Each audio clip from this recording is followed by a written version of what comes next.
Akkan si jibbuutti sin jaallanne akkan si dhiisutti sin argine ati naafadhu. Akkan si jibbuutti sin jaallanne akkan si dhiisutti sin argine ati naafadhu. Akkan si jibbuutti sin jaallanne akkan si dhiisutti sin argine ati naafadhu. Abbaan kee bar du'ee dabra malee ilmoo isaa miskiina kan kennu wallahi. Miskiinummaa fi miti bara. Nama takka abbaan takka ilmoo ofuma yaadame sanumaaf malee. Yaa wana eegan hunda walii yaadare eegan inni jibbu kana inni hundi nama jibbu nanga. Jibbeen isaa miti bara. Abshir kana jaawutaa keessa hundaa. Inshaallah.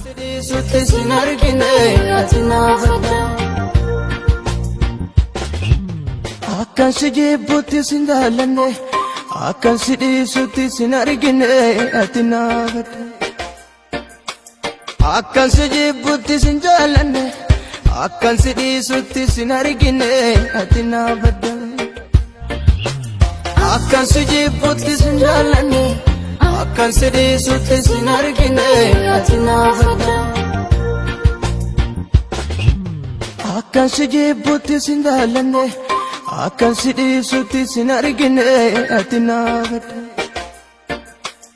Akkan si jibbuutti sin jaallanne akkan si dhiisutti sin argine ati naafadhu. Akkan si jibbuutti sin jaallanne akkan si dhiisutti sin argine ati naafadhu. Akkan si jibbuutti sin jaallanne akkan si dhiisutti sin argine ati naafadhu. Akkan si jibbuutti sin jaallanne akkan si dhiisutti sin argine ati naafadhu. Akkan si jibbuutti sin jaallanne ati naafadhu. Akkan si jibbuutti sin jaallanne akkan si dhiisutti sin argine ati naafadhu.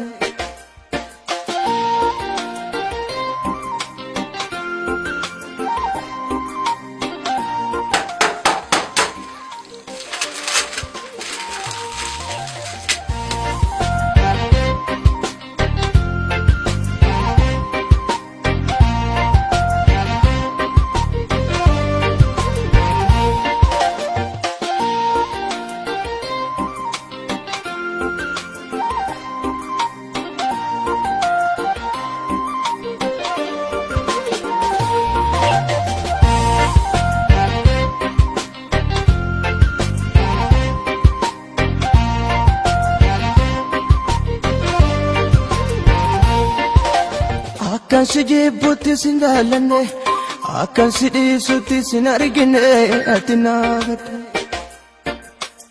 Akkan si jibbuutti sin jaallanne akkan si dhiisutti sin argine ati naafadhu. Akkan si jibbuutti sin jaallanne akkan si dhiisutti sin argine ati naafadhu.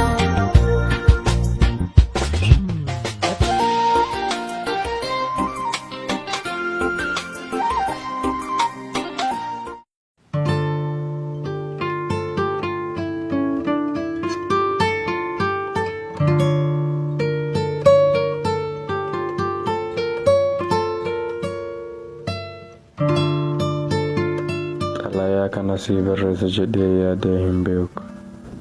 Yeroo jaalalli keenya qormaataa yeroo dhaabbate wanti nu gidduu dhufuu hin danda'u jedhee yaade tokko ture. I know your heart will shut as you read on, but I can't live without saying goodbye. Needless to say, writing this letter was heartbreaking. It didn't come easy. I hope that you understand. I can't say it in person. Goodbye is bitter. Yeroo jalqabaaf yeroo wal arginu yeroo hundumaa nan yaadadha. Yeroo jalqabaaf harka kee natti martee mataa kee garba koo irra boqochiiftee kofli kee lubbuu koo guute. Kofli kee fi akkaataan ati na ilaaltu yeroo hundumaa yaadannoo koo keessatti ni hafa. Yaadannoowwan jaalalaa baay'eedha garuu dhugaan jiru. Yaadannoowwan san umrii keenya guutuu walitti nu hidhuuf gahaa miti. wanti kunkumaa akka wal fakkaatutti akka hin taane beekus garuu yeroo hundumaa jechuu kooti. Si jaaladha ammallee jaalala kee nan hawwa. Fuula kee yeroo dhummaaf yeroo arge guyyoota qofa ta'eera. Armaan eegiin arguun hedduu ulfaata. Baatii hammata ta'uu danda'a. Ammas yaadannoowwan kee fi jaalalli ani siif qabu yoomiyyuu hin badu. Waan hundumaa hireedhaaf dhiisa. Ammallee waa'ee koo akka yaaddu mirkanaa'adha. Anis akkasuma waa'ee kee ni yaada. Guyyoota darban keessa dhugaa hadhaa waliin ta'uu akka hin dandeenye hubachuuf dirqama natti ta'e. Waan baay'ee sirraa baradheera. Jaalalli maal akka ta'ee fi jaalatamuu maal akka ta'e natti agarsiifte. Mira falfalaa san argadhe qaamni koo nagaa ture. Baay'ee lubbuu jiraachuu natti dhaga'ame. Addunyaa kanarraa akka mucaa tokkicha ta'etti natti dhaga'ame. Akka waan mootii ta'etti natti dhaga'ame. Akkasumas onneen keenya akka tokkotti dhahattu akka jiran yeroo walitti dhiyaattu natti dhaga'ame. Hunda caalaa kalleetoo qabda. Siif kennuu kooti gaabbee hin beeku. Osoo onnee koos feetee siif kenna ture. I wish I could give you a hug right now and tell you everything will be okay. I can't give you a hug, but I can tell you that everything will be okay. Jabaadhu jirutee haaraya itti jabaadhu. Tell me it again. I love you so much.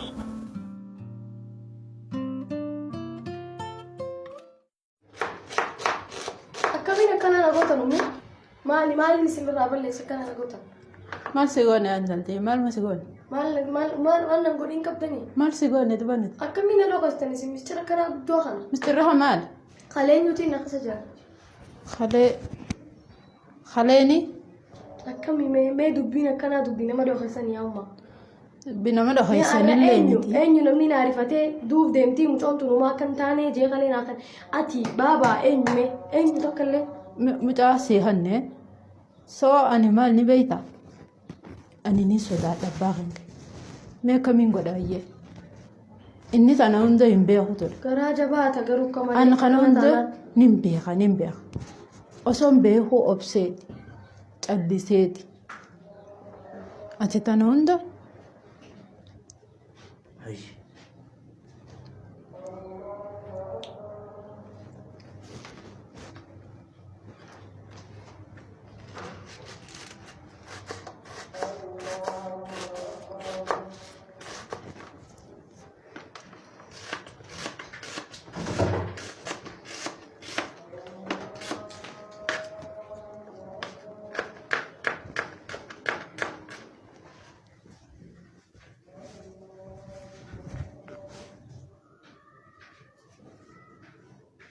Intalti.